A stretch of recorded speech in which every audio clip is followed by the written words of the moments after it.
गाजियाबाद की कर लेते हैं, जहां किराना मंडी में व्यापारी को हथियारों के बल पर दो बदमाशों ने लूट लिया। व्यापारी से हाथ में पहनी अंगूठियां निकलवा ली गई। लूट की यह घटना दुकान में लगे सीसीटीवी में भी कैद हो गई है।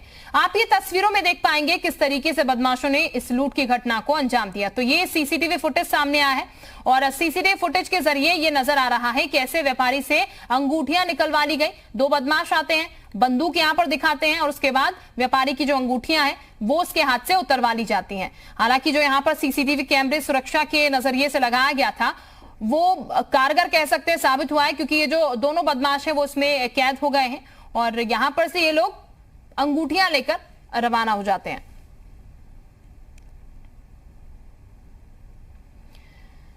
तो तस्वीरें हम आपको दिखा रहे हैं कितनी आसानी से ये लोग इस लूट की घटना को अंजाम देते हैं। यहां पर जो व्यापारी है वो महज आकर खड़ा ही होता है, इतने में दो लोग यहां पर से आते हैं। जेब में से बड़ी आसानी से कट्टा निकाला जाता है, कि बंदूक निकाली जाती है। उस बंदूक को दिखाकर व्यापारी को डराया जाता है बंदूक से डर से। उसके बाद आप देख सकते हैं कैसे खुद बदमाश जो है व्यापारी के हाथ से अंगूठियां निकाल रहा है और उसके बाद जब अंगूठी नहीं निकलती तो व्यापारी खुद उसे उतारकर वो अंगूठी देता है, क्योंकि पिस्टल का डर जो है वो व्यापारी को दिखाया जाता है। और उसके बाद बैग भी चेक करने की कोशिश की जाती है, कुछ और चीजें कोशिश की जाती है कि यहां पर व्यापारी के पास से इन बदमाशों को मिल जाए। लेकिन उसके बाद इस लूट की घटना को अंजाम देने के बाद ये लोग यहां पर से निकल जाते हैं। शोएब रजा इस वक्त हमारे साथ ज्यादा जानकारी के साथ जुड़ चुके हैं। शोएब, हैरान करती हैं तस्वीरें कि किस तरीके से लूटपाट की घटनाएं बढ़ रही हैं दिनों दिन उत्तर प्रदेश में, लेकिन इस पूरे मामले की अगर बात की जाए तो सीसीटीवी फुटेज सामने आ चुका है। पहचान हो पाई है बदमाशों की? देखिए, जाहिर सी बात है कि जो चेहरा है एक बदमाश का वो नजर आ रहा है। पुलिस लगातार कोशिश कर रही है कि क्योंकि ये माना जा रहा है कि आसपास ही कहीं के रहने वाले ये बदमाश है और पुलिस इनकी तलाश कर रही है। लेकिन तस्वीरें हैरान इसलिए करने वाली कि कितने आराम से बगैर किसी खौफ के तमंचा निकालते हैं, अंगूठी निकालते हुए बदमाश नजर आते हैं।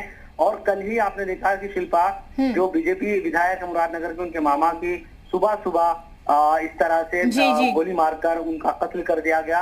आज भी सुबह सुबह लूट की वारदात हुई। लगातार पिछले कुछ हफ्तों या महीनों में हम देख रहे हैं गाजियाबाद में लगातार कोई बदमाश आते हैं, कोई सुनार की दुकान है वहां घुसते हैं, ज्वेलरी लूट कर फरार हो जाते हैं। इसी तरह से व्यापारियों से लूट होती है। तो यकीनन जो कानून व्यवस्था है, जो पुलिस की व्यवस्था है, उस पर सवाल उठते हैं और उम्मीद ये करनी चाहिए, क्योंकि ये किराना मंडी में है और किराना मंडी में इस तरह से कि सुबह सुबह व्यापारी दुकान खोलने के लिए गया, उससे पहले उसके साथ लूट की वारदात हो गई। ये अच्छा है कि सीसीटीवी में तस्वीरें कैद हो गई, लेकिन वरना पता ही नहीं चलता, क्योंकि व्यापारी लगातार ये शिकायत करते रहे हैं कि वो एक तरीके से सुरक्षित नहीं है। पुलिस व्यवस्था को और ज्यादा बढ़ाया जाए, बदमाशों के दिलों में खौफ हो, कानून का डर हो, लेकिन ये तमाम चीजें डर नहीं है। शोएब, ये तस्वीरें बयां कर रही हैं कि कितनी आसानी से लूट की घटना को अंजाम देकर ये लोग यहाँ से निकल गए हैं। बहरहाल उम्मीद यही कि जल्द से जल्द इनकी गिरफ्तारी हो। बहुत शुक्रिया आपका तमाम जानकारी के लिए।